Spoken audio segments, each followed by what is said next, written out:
Totally. What's new?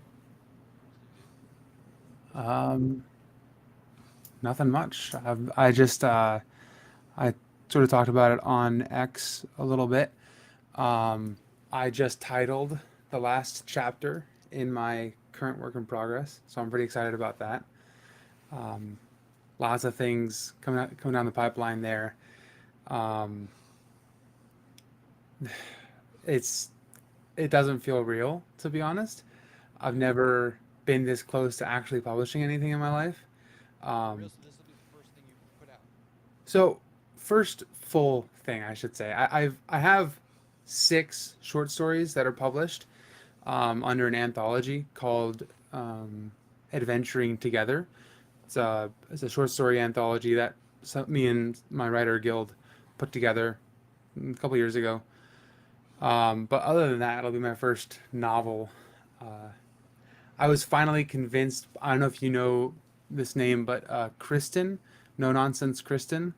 She's a editor and writer in sort of the indie, like the alt indie space. Um, and her big thing is these people won't platform you, so build your own platform. Yeah. And that's kind of where I've been at. I've tried querying in the past. I've tried, sending my manuscripts places, whatever, but I'm probably just not the right fit for most traditional publishers. So I'm doing it myself. I've contracted with an artist. I'm going to be going through the nonsense free editor platform to get my edits done.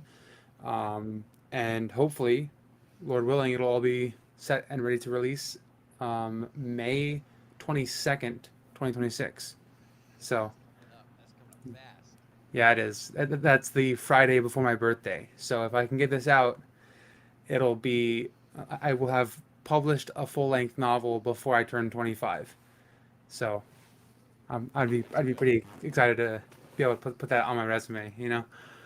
Yeah, yeah, yeah. What made you decide to take the jump from short stories to novel? Well, I've always been a novelist.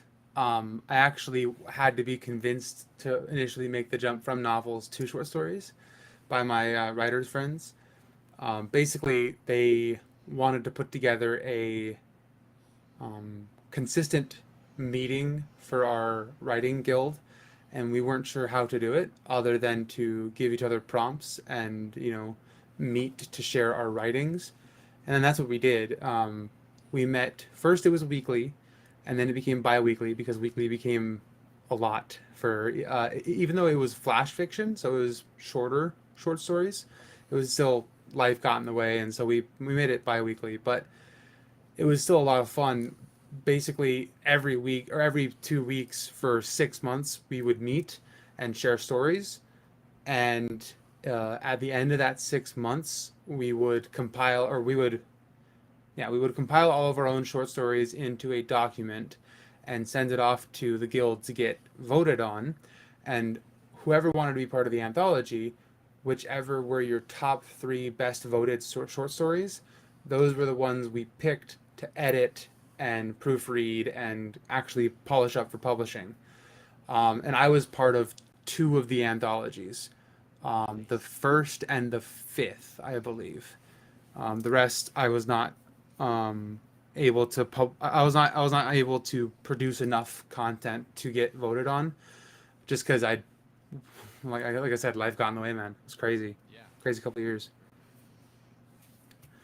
Yeah. Well, what about you? Are you a writer more, or do you obviously you do art? Art's your big thing, I can tell, but um, you also write, correct? Yes, writing is technically my big thing. Oh, is it? Okay. When I was younger, I had two things I wanted to do. I wanted to Mm-hmm. write books, and I wanted to work at Pixar.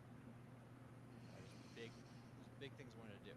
Yeah. I wanted to be an animator, and for years I pursued that. Hmm. That's a tough industry though. Oh It's yeah. tough. So I sent my portfolio around. I got some kind words, but no real offers. Mm-hmm. I came to a crossroads. I was like, I could either spend the next few years honing this craft and work on other people's stories, or I could make my own stories. Hmm. So I decided to focus on writing. So I've put out two books so far.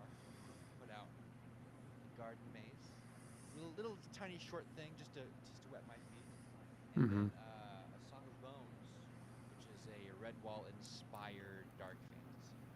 Okay.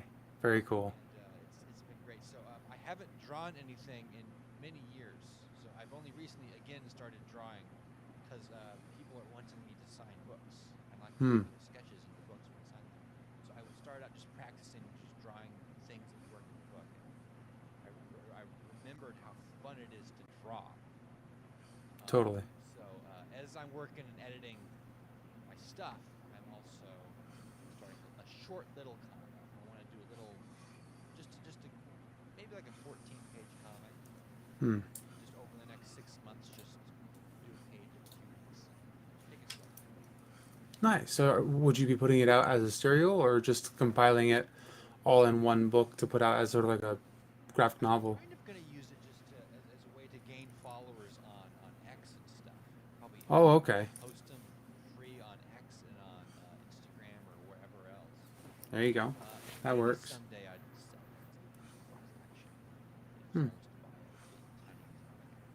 Um, yeah, You it's could even, I mean, I'm not familiar with the comic publishing industry in any sense, but there's the idea some Kickstarters, for example, will have small things like that as incentives. So, like if you had a bigger book that you were putting out and you wanted to incentivize people to sign up for the Kickstarter or something, you have like a $30 option where they would not only get the book signed or whatever, hardback, what have you, but they'd also get this extra little comic series if they like your story that much. That's kind of been my idea. I have a friend of mine who's working on art for my book because he's one of those artists who is chronically humble, and he's like, no man, my art's not that good, and then he just like draws the Mona Lisa like as a doodle, and I'm like, dude, like what are you talking about, man? yeah. But That's how all artists are. Always see yeah, where the problems. Like the that's horse I so drew right here. true. I'm looking at the way the neck is connected to the body and like that could be better. Hmm. Or the hooves down there aren't quite what I want them to be, and I'm hiding one hoof behind the other because I didn't know how to draw the other hoof. Yep, that is. I feel like that is every artist's issue. We are our own worst critic. Um, but no, he's a fantastic artist. He drew some stuff for me in the past, just sort of for fun, because he liked my story.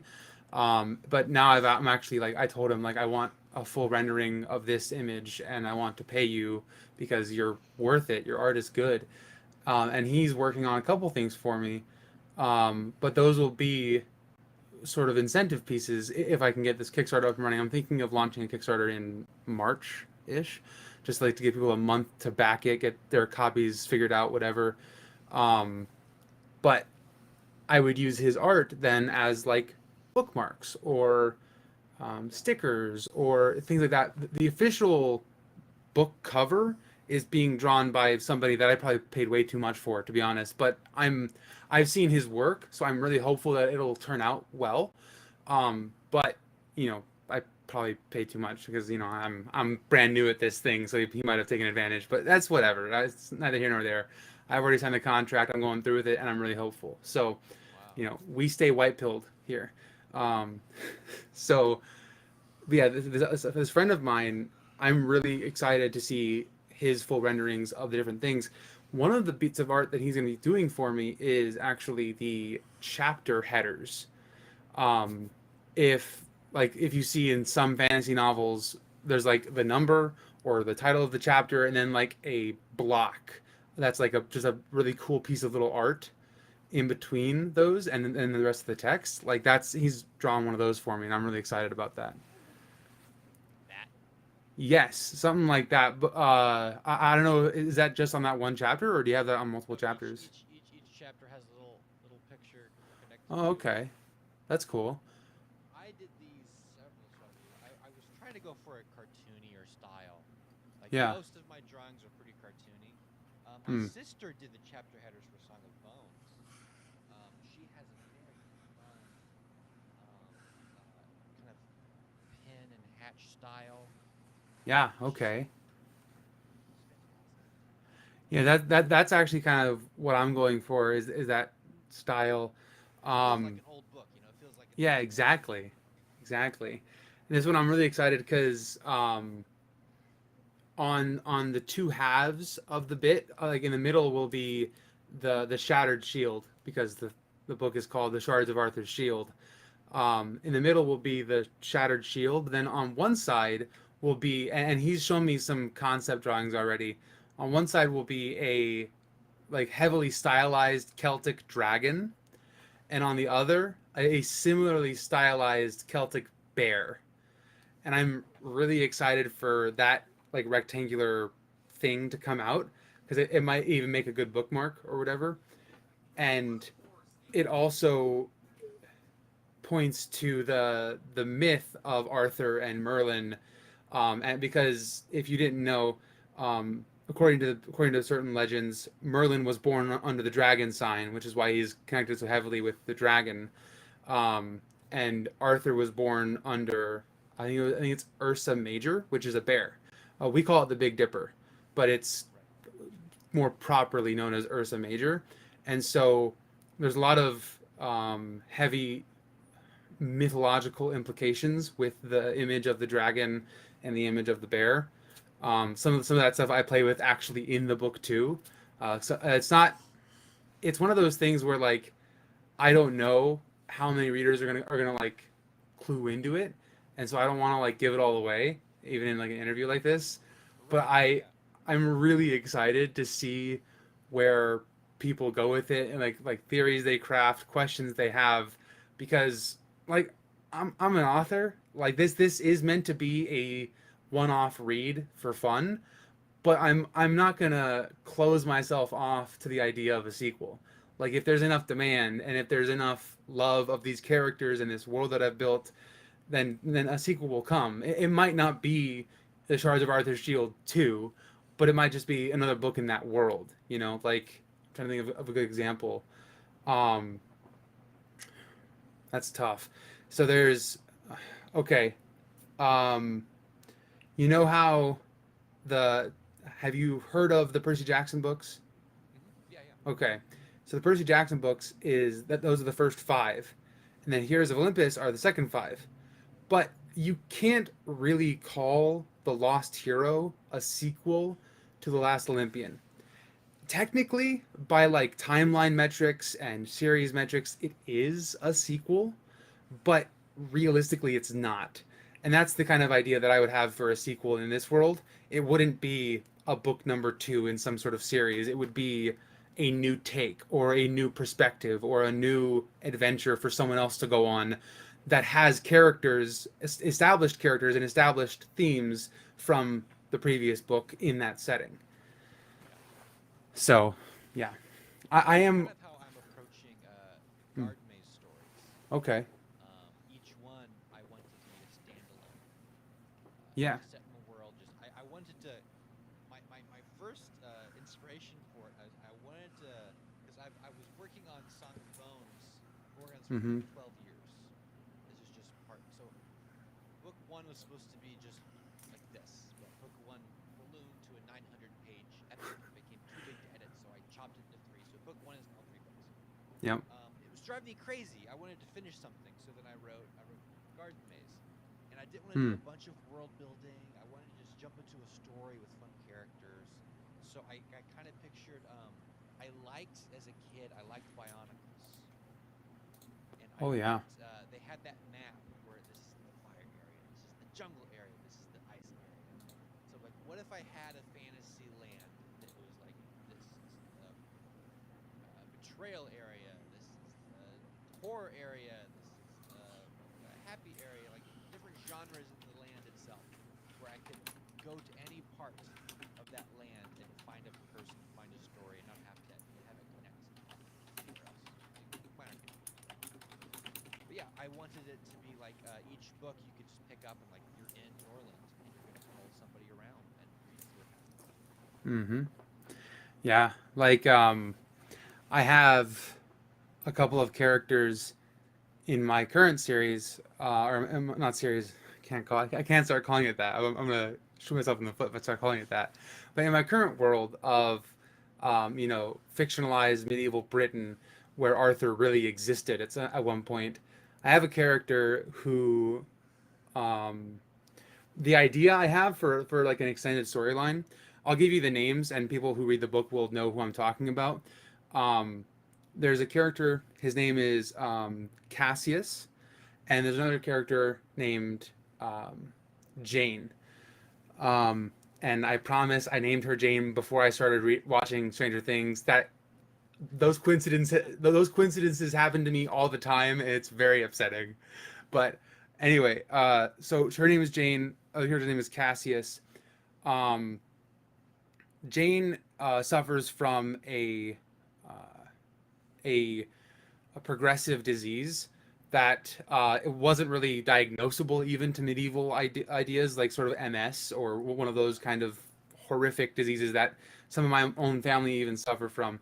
And so at one point, the doctors and the clerics and things, they think they've cured her because she was bedridden, but now she's up and walking and moving about, having a good time, full energy, whatever. And then, and so the book ends. So this book, the Shards of Arthur's Shield, ends on a happy note for Jane. But the sequel idea would be something happens and the disease returns.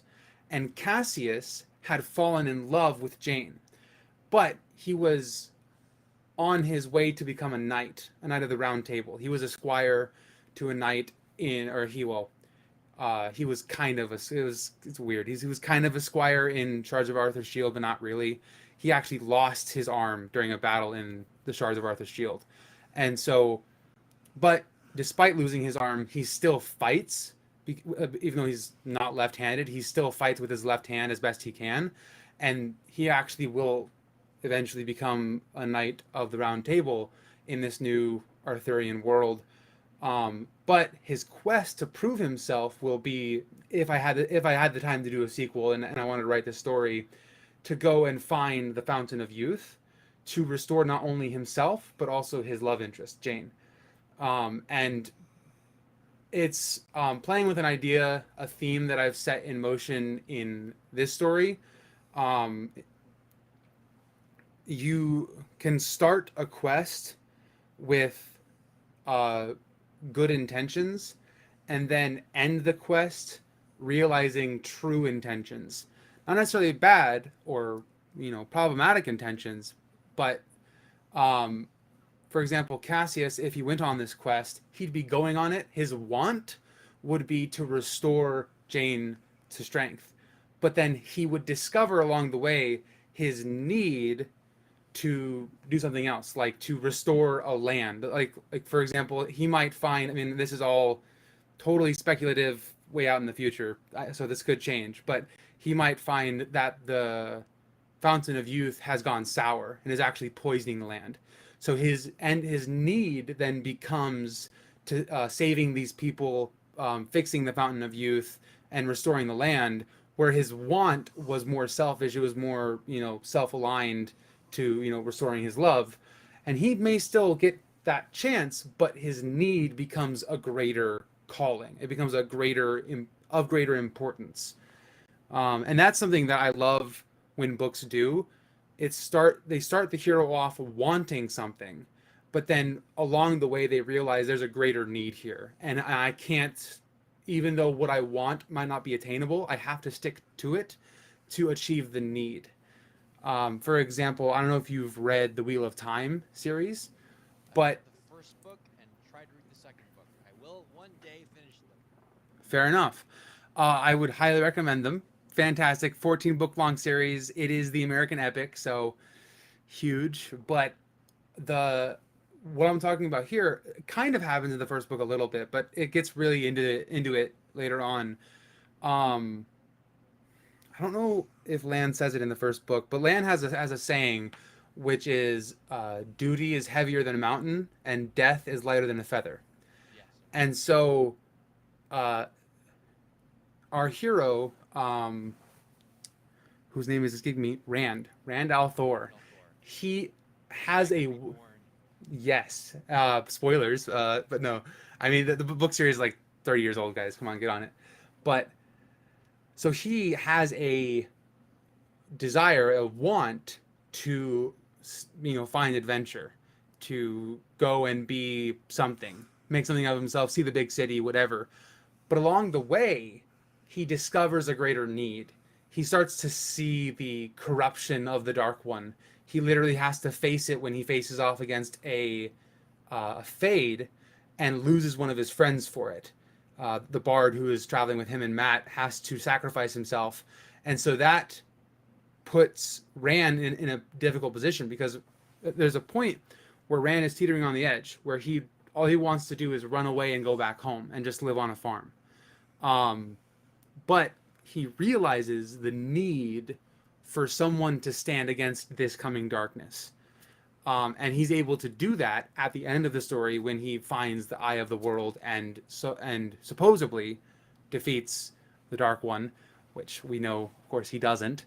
But that's the idea. There are 13 more books, and I won't spoil how it happens or even why it happens because I want you to read them and I want everyone listening to read them as well. But that desire that I told you about, the want he had of just going back home and living on a farm, he gets that at the end. He that desire is fulfilled, but he has to suffer through 14 books of Robert Jordan prose and battles and love interests and all this other nonsense. This what is it, like 2.3 million word long adventure just to get to the point where he can sit back in a rocking chair and smoke a pipe. Like it's it's fantastic. It's so well made, so well crafted, and that's a large part of where I'm drawing from when I'm writing these stories, when I'm diving into these elements and these storytelling beats. Um, Generationally speaking, I am a son of Sanderson in the fantasy idea. Sanderson talks about this. There's Grandpa Tolkien, and then there's Robert Jordan, who's kind of the dad, and then there's Brandon Sanderson, who is the son of Jordan, and then I would be the new generation coming up under Brandon Sanderson. So I've of course read the Mistborn series. My favorite books from him are the Starsight trilogy. The Starsight stuff is fantastic. Or is it Skyward or Starsight? Space One of one? those. The space one. Yeah, I think it's I think it's Skyward. I think it's yeah, Skyward. it's probably Skyward. You're right, but it's totally separated from the Cosmere, and I love it. I love his prose, and so him in a sci-fi setting, more of that, please. Which he is writing more of it, thankfully. And so now I'm coming up under him, but I am now also looking beyond him back to the people who inspired him, and I'm reading Jordan, I'm reading Tolkien, I'm reading. I've even begun reading H.G. Wells. I have right here next to me the War of the Worlds. I have the Time Machine as well, which I have stories to tell about the Time Machine. It's hilarious, but yeah, it's so I'm trying to go back to the roots and find what made these stories great, and um, give them a modern dusting. Not, no, I'm not trying to retell these stories. I mean, Arthur, I kind of am. I'm kind of stealing a lot from Arthur because that's kind of the whole point of the Shards of Arthur's Shield. Have you read Once and Future King? I have not. I have it here. I don't know. It's in my car, but I have a book. The book came out, and I think it came out in 2022. It's called The Great Book of King Arthur and His Knights of the Round Table. It's a republishing and a rewriting of the original um, Le Mort d'Arthur. Yeah. That book basically, the author of this modern rendition was inspired by a piece of poetry from the 19th century that said, paraphrasing, it is time that someone would come and breathe life anew into that legend of old. And so he has taken a lot of what Sir Mallory and the Venerable Bede have written and reprosed them into modern readings and into modern English. So not retelling them, not like liberalizing them, not woke, like not DEIing them or whatever, but just making it telling it afresh. And so you know, this is the kind of book that I'm going to buy because I have it from the library right now. But this is the kind of book that I'm going to buy and use as a storybook for my children because it's written like that. It's written in piecemeal adventure stories, and each adventure, each quest that the knights go on is kind of its own section of the book. Wonderful, wonderful way to read it. But that's kind of the source material I'm working on. I haven't read Once and Future King. My two major Arthurian um, inspirations growing up, and some might crucify me for this, but the two major inspirations were Sword in the Stone by Disney, and also by Disney, Avalon High. Um, Avalon High. Avalon High. I love that movie to bits. Um, it's kind of like DEI or like feminist, like in the proto It's sense. modern. It's modern. It is modern. It came out in sometime in the last 20 years, like 2010s, I think. But um, basically, headset just shut off. It's weird. Basically, it's a reincarnation of Arthur in Okay. the modern world, and the person who is Arthur has no reason to suspect that they are Arthur. And I won't spoil it any more than that, but it's a really good movie, and that sort of is what gave me the boldness to, or well, you know, eventually, because I watched that movie 10 years ago or something, and so eventually Seed of idea. yeah, exactly, and it's what allowed me to have the confidence to take the Arthurian idea and make it my own. And this whole adventure was started on the idea of the once and future king, but Arthur was explicitly a Christian, and Christians don't believe in reincarnation in the Eastern sense. But there is the idea of spiritual reincarnation a la John the Baptist and Elijah. And that's what I'm going with is it's not really Arthur returned, but in spirit, in cause, in righteousness, he is returned to his people. There's some inspiration taken from the Dragon Reborn and his conflict with uh, his predecessor. How there's almost a battle for control, but I kind of skip to the end of that arc, and again, I won't spoil Wheel of Time, but like what happens when the Dragon Reborn and Rand al'Thor come to blows, and the resolution of that arc is kind of where I'm skipping to in this book because I don't want to write a 14 book long epic in this world necessarily. So that'll be nice. Thomas is eventually titled Thomas the Humble because he he has to tell his people that he is not Arthur. He is still human. He is still a 16-year-old boy from the field who doesn't really know much. But he's willing to try. He's willing to fight for Britain, and that's what they need from him. And so he's given the title by the people. The people call him Thomas the Humble, and so you know that plays into a lot of cool stuff for future. But yeah, I also as a writer, and I'm sure you are familiar with this concept as well. I am known by my friends as a professional yapper. So if you don't stop me, I will continue to yap for Listen, I just hours. so Sword in the Stone. Just Okay. Sword in the Stone. Just chapter part one of Once and Future King. Really? Okay. Once and Future King T.H. White. Beautiful. Hmm. Absolutely beautiful. So he kind of did in the 50s what your guy did in the modern, where he read that poem. So someone needs to modernize this. That's what he did in the 50s, Cool. and it's wow. Oh, it's beautiful. If you like just solid good writing, oh, it's so good. Once a Future King Mm-hmm. is fantastic. It goes through Arthur's whole life. His stuff when he's a kid with Merlin is the most fun. Then he gets older, and he gets he becomes more responsibilities of adulthood fall on him, and the Hmm. book changes. It becomes a different kind of story. It becomes much darker.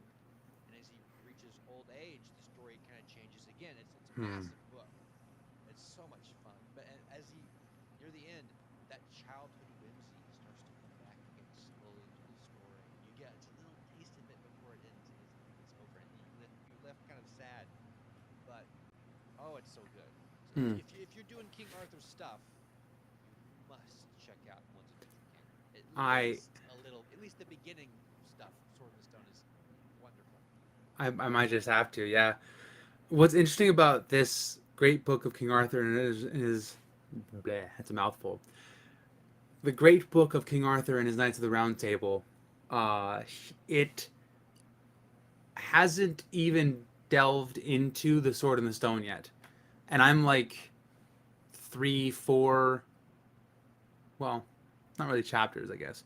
Well, I don't know, like 5 or 6 chapters in, and because it began with Merlin, and Merlin's origin story, and where Merlin, how he progressed through Ages time. backwards. Yeah, well, he ages backwards, and the way that it goes into it, it basically implies that Merlin found the Fountain of Youth, and reset his age because he lived a complete life before he even met Arthur in this telling of the story. So that's kind of cool. And we skipped now to when Arthur is already king, and Arthur is hunting a wild boar with his friends, and his friends all swear oaths because that's what you do when you're hunting a wild boar. I guess is you um, I don't know, you declare how wildly humble you are and how incredibly brave you are, and then you immediately turn and walk away while your king goes and kills the boar. Uh, so it's a crazy like jumping in point for me because I really haven't researched the knights and all their quests and all these kinds of things before, but it's cool to see how the knights are tested and the quests they go on and how they fulfill their oaths. It's very fun. The thing I'm excited about, because the way they're doing it is they're having the knights sort of tell their own tale, and that's when we jump backwards in time and see these quests. So I'm excited for the point when someone asks Arthur about how he became king, and it goes back and tells us about either the Lady of the Lake or the Sword in the Stone or both. You know, because I'm excited about it, and I love Arthur as a tale. I think it's an important story that needs to be retold every generation. My children, when I eventually have them, Lord willing, will definitely be raised in the Arthurian myth and Lord of the Rings and stuff too. But I actually had an argument on X with somebody about that recently. Like, is Lord of the Rings really just a retelling of Arthur? Question mark. I don't know. We'll see. Because if you think about it, what is Aragorn's sword if not Excalibur? But that's a different conversation. They are pieces of Arthur. Yeah. Well, and that's completely fair because of what Tolkien was trying to do with Lord of the Rings. He was giving us what do you call it? An Anglo-Saxon myth, or an Yeah. origin story, basically, for the Anglo-Saxon people. And so seeing how bits of Lord of the Rings could have then become the Legend of Arthur makes perfect sense. Um, yeah, I don't know. I'm excited to see where it goes. This book that I'm working on, So how so are you excited. tackling Arthur? Okay, It seems like you have a bunch of different influences that are Arthur related. How are you approaching it? I'm approaching Arthur as if he was a real person in who lived in the, I think in the book it's the 700s and like the early 800s AD. So before the Norman conquest, very much in the Celtic Anglo-Saxon um, position of Britain before the Normans showed up. He ruled over. Normans Yeah, he before ruled the over British showed up. exactly. Wait, no, not them. The Normans, not the Mormons. That's crazy. But no, he ruled before the Normans showed up, and he ruled over Britain's golden age. He was the king of the Britons. And part of the golden age, unfortunately, was a constant war with the north and also with the Saracens from the south. So in my telling of Arthur, he so if you look at a map of Britain or of England and Britain compared to like actually the whole of the UK, there's a lot of stuff missing from the map of just England. So Arthur was at constant war with the Scots in the north, and there were constant raids on his kingdom from the Saracens in the south. And so, despite it being a golden age of Camelot and England, and their people were prosperous, they were only able to prosper because Arthur was keeping everyone else at bay. Um, and so he ruled and reigned and ruled justly with honor and all the good stuff of Arthur. And eventually, over time, through his campaigns, all of his knights perish or fall away or turn traitor. Some of them even do. And so this is me now varying from the established Arthurian myth to my own world. The last knight who remained loyal to Arthur and defended Camelot was Lancelot. Okay. By the time we get to the betrayal of Lancelot, every other knight had either died or fallen away from Arthur. And so the betrayal of Lancelot and Guinevere is even more egregious. He, being a man being a good Christian man and believing in forgiveness, he lets Lancelot leave with his head once he discovers them, and he lets him abandon Camelot. And Arthur takes the throne again and says, "Okay, I'm going to rule from here. I'm going to make sure everything's good to go." And then Arthur gets word that Lancelot is gathering an army to face him. Because Lancelot, according to some legends, has a castle in the north called the Castle of Alnwick. And the people of Alnwick are sworn to Lancelot first and the king second. And so Arthur gets word, or he thinks he gets word, of Lancelot raising an army. And so he raises his own army.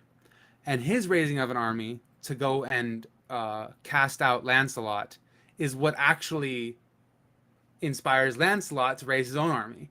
Because someone was whispering into the king's ear that things were happening that weren't actually happening. And so, because of a miscommunication and a lie, deception, these two armies come to blows, and Lancelot and King Arthur face off in a classical duel of first the joust, and then eventually they're both on the ground. And actually, the first shard to be lost from Arthur's shield is lost in that duel. Lancelot is able to land such a brutalizing blow that it actually snaps a part of the shield off of Arthur's arm. Arthur eventually wins the day and forces Lancelot to run, to, flee. And in so fleeing, he finds himself at the doorstep to the what's called the Tower of Madness. Well, it's called the Tower of Madness today. Before it was just called Merlin's Tower. And so Lancelot finds himself at Merlin's tower begging Merlin for forgiveness. Because again, in some legends, Merlin is a priest. And so Merlin hears Lancelot's confession and promises him absolution if he remains in this mortal realm stuck or locked in a box. Basically, his absolution is total isolation and discomfort until Merlin deems him to have paid his price. And with him in the box goes Lancelot and the Shard of Arthur's shield. Arthur returns to Camelot, having cast down the castle of Alnwick, and having imprisoned or routed all of Lancelot's army. He returns to Camelot and is told he's dying of a disease and has to go into the West. And so now alone, betrayed by the woman he loves, by the man he called a brother, abandoned by all of his friends, Lancelot, lowly, humbled, and alone, goes to the western coast of England and takes a boat into the west and disappears. Everyone assumes, the assumption obviously is he dies, but no one ever confirms his death. Thus begins the reign of the stewards of Camelot. And that's where we find our story in the 1100s. In the 1100s, the stewards of Camelot have begun a dynasty which is illegitimate, but they've never claimed legitimacy. They've never called themselves kings, but they've ruled as such for hundreds of years. And so now we get um, the opening lines of the story that I'm telling, which is there's a boy in the north in a village called Alnwick, simply simply gathering grain for his lord. And that humble beginning of a farm boy just out being a farmhand begins the tale of Thomas, who will eventually become known as Thomas the Humble, King of the Britons. So it takes a lot of inspiration from Arthurian myth and some stuff from Mallory with the betrayal of Lancelot and Guinevere, but because of my own, in large part because of my own ignorance of the details of the myth, I'm taking a lot of liberty with how the story of Arthur goes. And all of what I just gave you is told in the background of the novel. It's somewhere in the background for you to find if you read between the lines, but none of it's really written per se. So that's how I'm tackling Arthur. That's where Thomas comes up, and yeah, I hope that answered your question. Yeah, yeah. Wow. In Once and Future King, all the Lancelot stuff was the most tragic part of the whole Mm-hmm. story because Yep. Arthur knows about it. Oh, He knows oh, about it for like years, and he knows the moment he says anything about it, he knows he will have to kill Lancelot. yep. He'll have to kill his wife too. Mm-hmm. He loves them. He doesn't want to kill them. They're his best friends. Yep. And so when the cat is finally out of the bag, someone else cute brings it to Arthur's attention. Arthur has no choice. He has to act and do what he must. Lancelot will not fight Arthur, Hmm. Oh, wow. and it's fantastic, and it's so tragic. It is such a tragedy, but it's told so well, and you must read Once and Future King. I must, I must indeed. Wow, that sounds like a very good time. Yeah, the And then oh all man, the Mordred stuff too is extra creepy and interesting. yeah, the uh evil sorcerers, the evil magic wielders, are something that I would love to explore in a future installment in this world, but it's kind of only kind of tiptoed into in this book, because this book is about the humanity of Arthur and the um, nobility of his successor. So I wanted to avoid most of the magic stuff. Where there is magic, it's divine magic. It's there's I think I mentioned this on X recently. There's points where during battle, Thomas comes to his wits' end and has to call on God to fight the battle for him because and that's him learning that in reality, both in the on the battlefield and in life, you can't do it all on your own. No matter how strong you are, no matter how noble you are, no matter how good you think you are, eventually you will break down and you have to throw cast all your cares upon him for he careth for you. And it is an explicitly Christian work in my writing is, but I'm not going to preach like a gospel sermon in the middle of the page or something. Like it'll be fantastical. Like for example, one example that I'm thinking of, Arthur or not Arthur, Thomas. Oh, we lost him.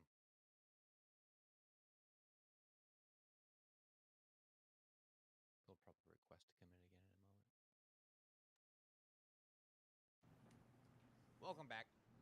Whoops, where did I lose you? My bad. You Thomas. Oh yes. Thomas. So Thomas, and then you disappeared. I'm Italian, okay, so I have to, I talk with my hands. It's what I do.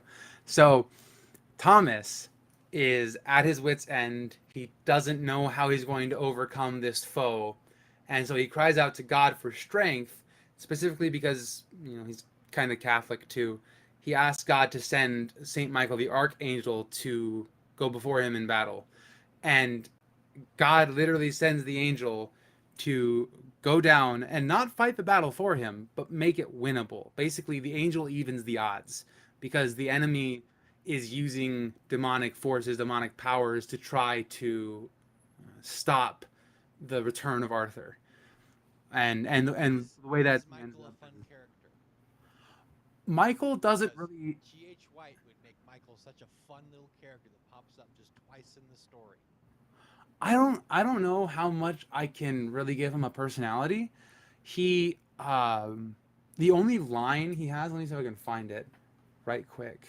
Um it's in the chapter Into the Shadowed Woods, which I think is the longest chapter I have in the book. Um Thomas wins, where is it?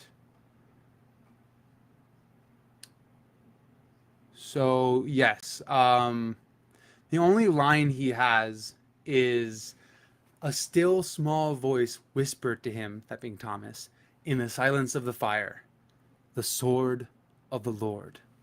That's the only thing that Michael the Archangel ever actually says. And I think it'll be a powerful thing. And also, it's not explicitly stated that it's Michael talking. So it could be, like, depending on how the reader views it, it could be God talking or it could be Michael. I'm a Baptist myself. I'm not Catholic. And so I didn't really want to give Arthur entirely over to the Catholics. And so I left interpretation open in case you're an iconoclast like I am and you don't believe in worshiping or revering the saints in the same way the Catholics do. I wanted this to not offend the Protestants because Yeah. most of my friends who will be reading it will be Protestant, and so I want them to be able to enjoy it too. There's some parts where they might be kind of like iffy because like Thomas goes to confession at one point, Well, and that's the yeah, culture and the time and the era. exactly. It's the 1100s in Britain. They're very Catholic. Like King Henry hasn't shown up yet, guys. Calm down.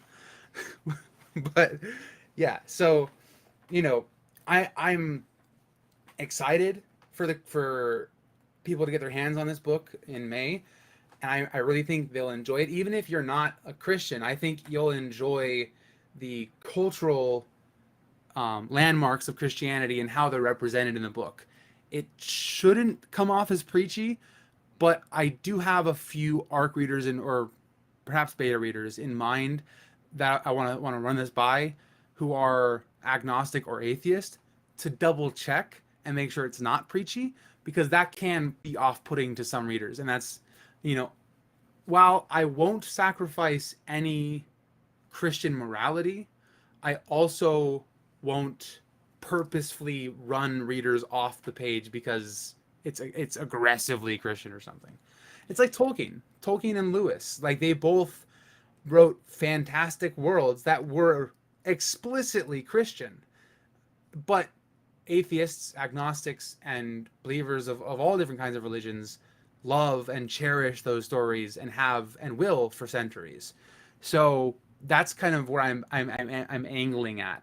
I'm trying to find that narrow path. I like Those there's work so a well there's a because golden they were not path. sermons, they were stories. Yes. Stories first. Yeah. Stories first, everything else second. And it's like Tolkien says.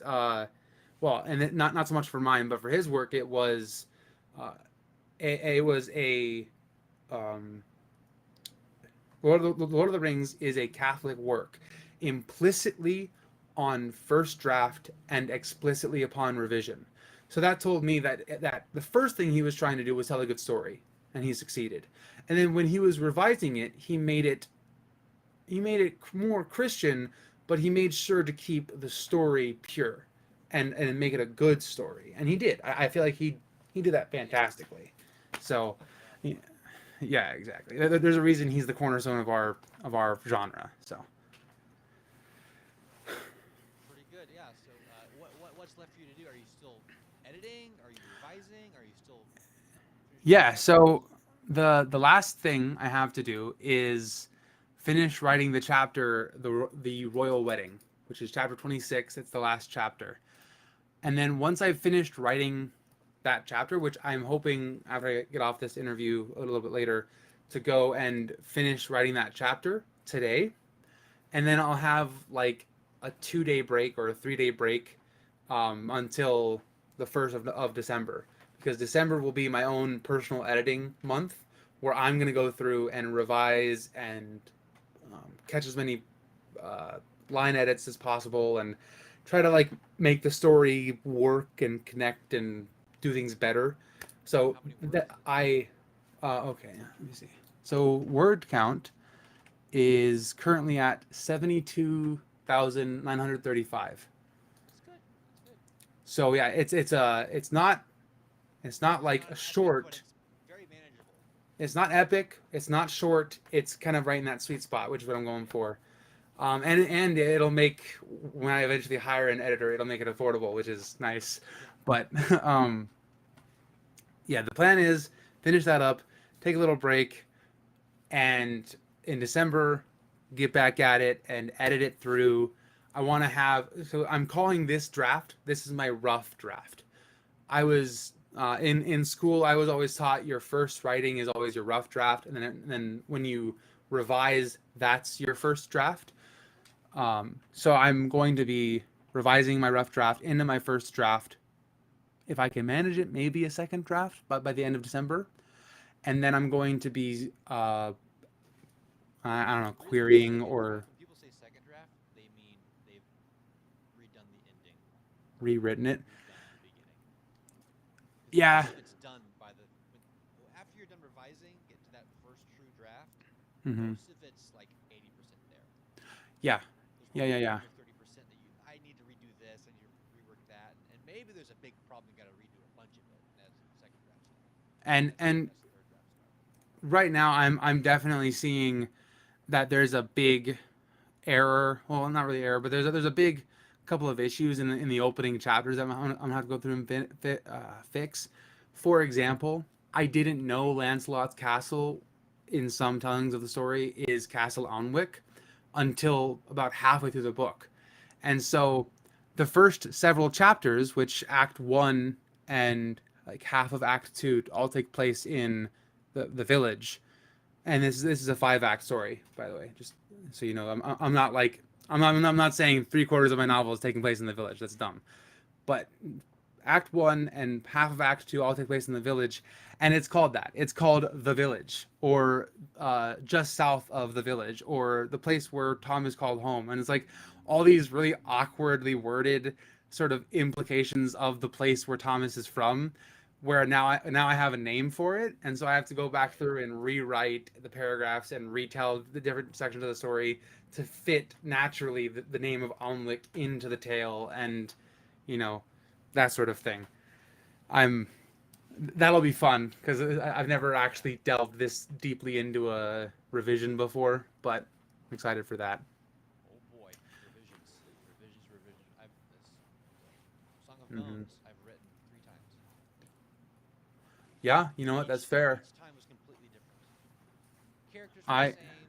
Sometimes characters would morph into one character. Sometimes, Yep. great. Right now, I'm editing the second book, and there's a lot of stuff I'm rewriting because it's the middle of the story.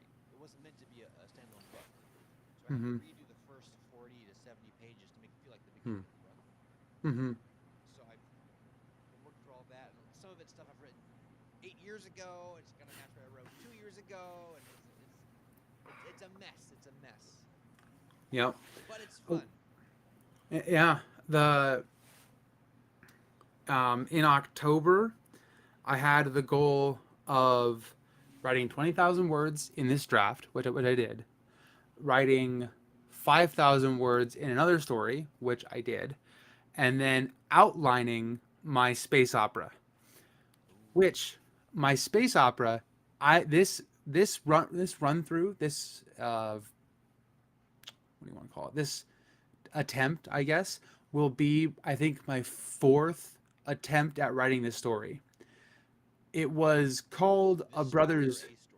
no, this particular space opera, Okay. and like this world and like these characters, all that kind of stuff, like you were talking about. And it's been called A Brothers Feud for many moons, and I thought that that's just what it was going to be called, but it turns out this actually needs to be a trilogy. And so the Brothers Feud is going to be the middle book. It's going to be the second act of the story, and the first book is going to be A Brother's Loss. And so this time of going through and outlining and figuring out how I want to tell the story again, I've discovered things about the story that I would have never gotten had I tried to publish the one that I had before. Yeah. One in particular, it was a sticking point for so long that one character who was leading like a rebellion, quote unquote, against the Empress of Humanity was actually still deeply in love with the Empress of Humanity, but saw it as his duty to rebel against her anyway. And that seemed like a cool, like edgy idea in my mind, like something that's not been done before. But then I like during this outline, I realized that's terrible. It's not gonna work. It's awkward. It's weird, and so I flipped it. That now the one who remained loyal is the one who's in love with the Empress, and the one who betrayed and led the rebellion is the one who actually already had a wife and loses her, hence a brother's loss. So, Lost a brother. well, lost. Yeah, there's a lot of stuff that happens in the final chapters of that tale. Give me 1 second. No problem.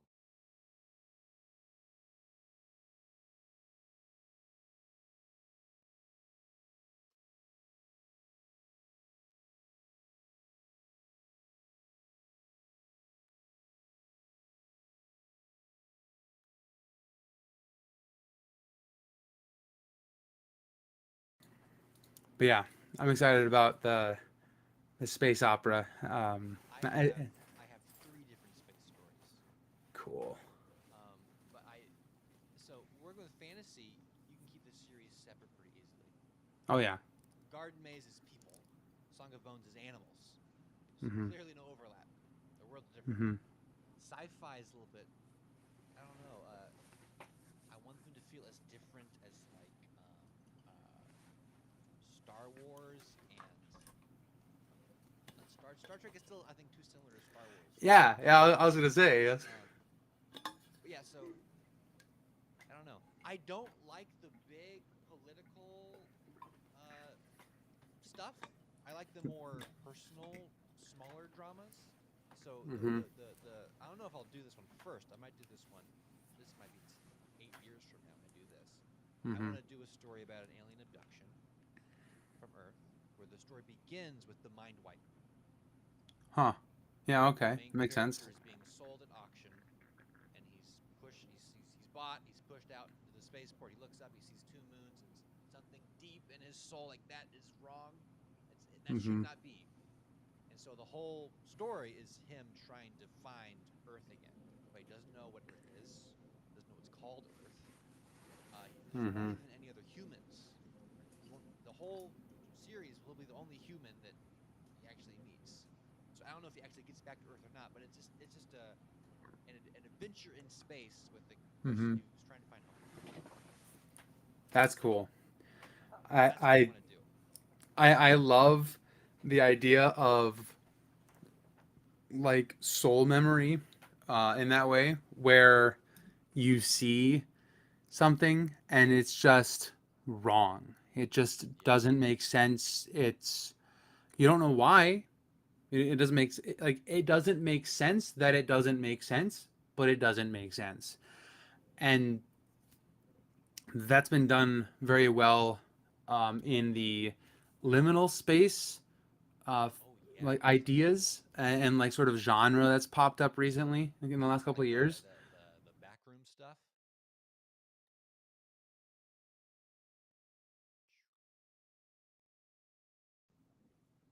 You're back. You're Okay. talking about back rooms.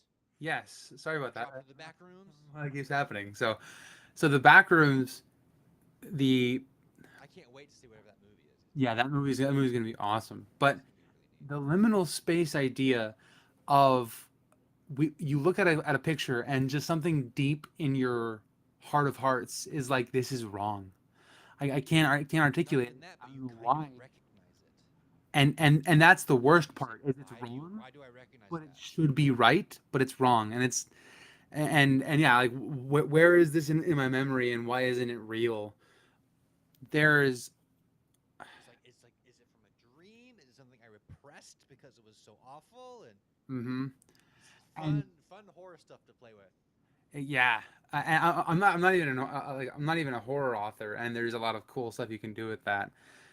I love reading or mostly listening to like the backrooms stories, kind of off topic, but on the same idea of sort of liminal spaces. My favorite SCP article is, I believe it's SCP 4001. It's the Endless IKEA. The I've read so much, and I've even written some like short stories that take place in the Endless IKEA. I love everything about that idea of this epically huge place that shouldn't be possible but is. It's almost like if the TARDIS went liminal and bad, and that just impresses me so cool, so much. And but using those ideas in sci-fi is incredibly difficult because, at least for me, it is because sci-fi, how I've read it anyway, has always been about the science and human conquest and human exploration and human politics and all these things. But just but then you but then you get stuff like Death Troopers. I don't know if you've read that book, but that's crazy. That's Star Wars horror, and it shows that it's possible. I'm just not there yet. Like I don't know if I'll ever be there as an author, but I love reading it and Yeah, I enjoy whatever. I enjoy consuming it. I Yes. have to constantly tone myself down. Really? Because my stuff, my age range is ideally like 11 to 16 is what I'm Hmm. shooting for. Okay. Yeah. YA, a little bit past middle grade. When I'm writing the stuff though, I'm like, is that too much? Is that too? Because it's not like I'm not talking like violence. I'm talking about like atmosphere. Is Hmm. this atmosphere too disturbing? Is this too heavy here? So I'm constant. But I've found out that I can fix most things by just choosing tamer verbs. Hmm. If I tame down a Interesting. verb, everything else around it becomes a little bit more palatable. But if I use a sticky, yucky verb, everything becomes a little bit too much. I definitely relate to that. I'm shooting for the young adult slash new adult, like sort of 16 to 24 age range for Shards of Arthur's Shield. And some of these scenes, I'm like, would I have understood this as a sophomore in high school? And a part of me is like, well, totally. Like I had seen Arthurian things. I had read some Arthur stuff when I was a sophomore in high school. But then I have to think, okay, but would kids today understand any of this stuff? And it's like probably that's less likely. However, I have to catch myself because I don't want to appeal to the bottom denominator or like the lowest common denominator.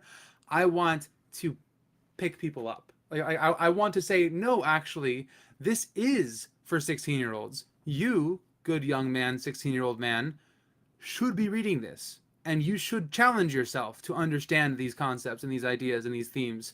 Because as a young man growing up in today's world, you must confront these themes. Because it's real. Um, there's a famous quote. I want to say it's Lewis that says, "We don't need stories to tell children that dragons are real.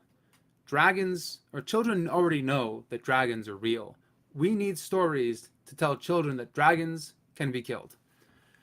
And I love that because that's so accurate, especially because like thinking back to how I was growing up and the inspiration these stories gave me and the hope these stories gave me. That's what I want to give to my younger self and to readers like me when I was that age. Because especially when I was 16, what I went through in my personal life when I was 16, it was bleak, bro. But if I had gotten the opportunity to read a story like The Shards of Arthur's Shield when I was 16, it would have given me hope. It would have given me inspiration to write my own story, probably, and to um, see see the glimmer of light even in the darkest of places. So that's what I'm hoping to give to the youth is that glimmer, because everything is so bleak. Everything like what do they say? Tragedy sells. It's like I don't want like yeah, tragedy might sell more books, horror might get more reviews, but I want good, clean adventures that can just inspire. Yes, give us Indiana Jones. Give us Luke Skywalker episode 4. You know, like just young men who are embarking on a life or death adventure that they don't know if they'll ever return from and seeking their own good at first and then realizing there's a greater need here. And Yeah. um that's something that a lot of young men need to realize is that yes, what motivates you might be your desire to get married and have children. That's a good want, but in reality, the need is much greater. The need is much wider. You need to have an impact on your community. One of the ways you can have that impact is by raising good children, sure, but another way is by going on adventures. And adventures today don't look like killing dragons anymore, unfortunately, but they can look like starting a Bible club in your high school, or going to and setting up a Q&A event at your local community college for people to answer questions. And unfortunately, a lot of the outlets for adventure today are much more political and much more honestly kind of boring. Yeah, and it's like if you could tell me or if you told me that I that I would be able to wield a sword, ride on horseback, and confront my enemy on the battlefield, I would do that 9 times out of 10 over going to a like poli sci class. Like it's not even close. Like I would 100% of the time willingly choose to ride to my death into battle, leading my men in a holy charge against the forces of evil, than go to a liberal poli sci class. Like it's not even close. But unfortunately, the reality of today is that leading your men into battle is going to that poli sci class and coming out unscathed, is going to college and educating yourself and fighting battles on the intellectual front, because that's where the war is happening today. But the inspiration can come from fantasy. The inspiration to fight, the inspiration to do good, the inspiration to pursue the good of others can still come from these fantastical stories. Thank you for coming to my TED Talk. That's crazy. Well done. Well You done. know, Well, we're reaching 4 o'clock. I gotta head indeed. out. All right, no worries. Fantastic to talk to you. This is a lot of I fun, look Isaac. forward. I look forward to seeing more from you said, the Shards of Arthur's Sword is the name of the book. It's on X. If you look up the hashtag "the Shards of Arthur's Shield," no apostrophe after Arthur's because it doesn't work with the hashtag. Yeah, and you'll see almost all of the things that I've posted about the book. Links. There's even is that true? I don't know. If you go to my website, abtimothy.com, there's a section called short stories. And if you look through the short stories, you might just find a couple tales from the Shards of Arthur's Shield.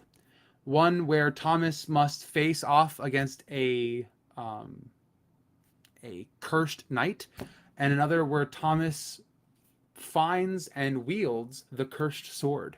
So I'll leave it at that. Definitely, if you're interested in the world that I've described, there's some cool adventures for you there. And those are pulled almost word for word straight out of the text of my book.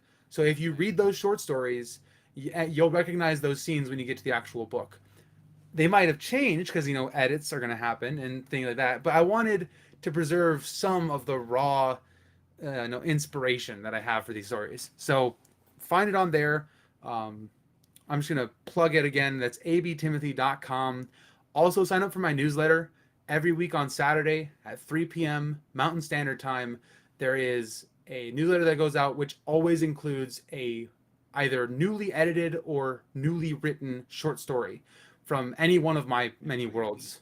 Every week, there is either a freshly edited or newly written short story from any one of my fantasies or sci-fis, which will Wow. include more short stories to come from the Shards of Arthur's Shield. Probably only one or two more. I don't want to give too much away, but yes, every week there is a new short story.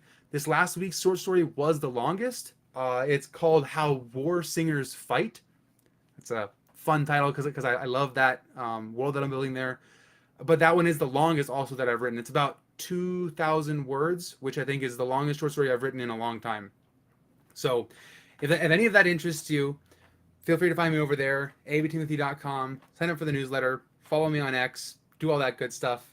Isaac, also go follow him. Go subscribe to whatever he does. Follow him on Twitter. Buy his book when it comes out. Buy the books I that are know already he's out doing too. Yeah, totally. And he's cool too. But I'm not the host this time. I'm just so used to being the host because I host my own show on Saturdays. So I Oh, apologize. oh, that's right. You invited me. I couldn't make it. Yes, sir. And that invitation is still open if you're interested in that. So, all right. Well, I appreciate it, and I'll let you sign us out here because I want to take over. Awesome. Yeah. If anyone's still watching, I think we might have one or two viewers.